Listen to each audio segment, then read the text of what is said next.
But in must-win Michigan, the 221,000 Arab Americans are critical to determining which way the state swings, perhaps possibly even who is the president.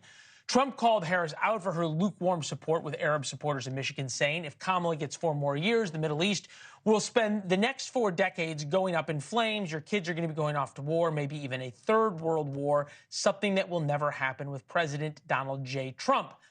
For your country's sake and for your kids, vote Trump for peace. Our buddy Niall Stanage, White House columnist for our partners at The Hill, wrote, Michigan, key swing state, the highest concentration of Arab Americans in the nation. Harris, let's campaign with Liz Cheney.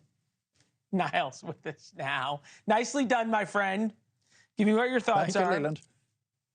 Well, I mean, my thoughts are that the idea of campaigning with Liz Cheney in a state that has that many Arab American voters and is balanced on a knife edge is kind of crazy. I don't know why the Harris campaign thought that was a good idea.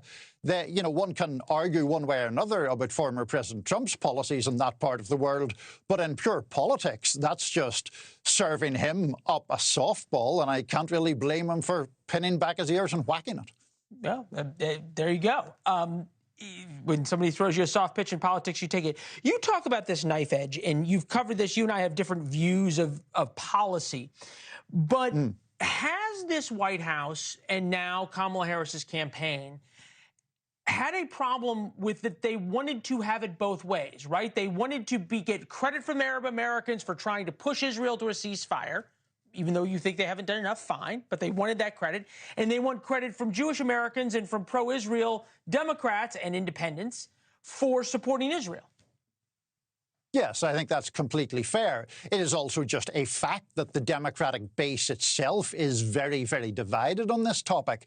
But I also think, Leland, this goes to a problem that you've already covered just on tonight's show with Kamala Harris, which is, what does she authentically believe? In an earlier segment, you were talking about her distancing herself from Biden, which she kind of sort of does and kind of sort of doesn't. And the danger, of course, with that kind of approach is that you leave no one happy. I think that is an even more intense difficulty in a state like Michigan on a topic as visceral as the situation in Israel and Gaza and Lebanon. And I think that's why she could be in real trouble there.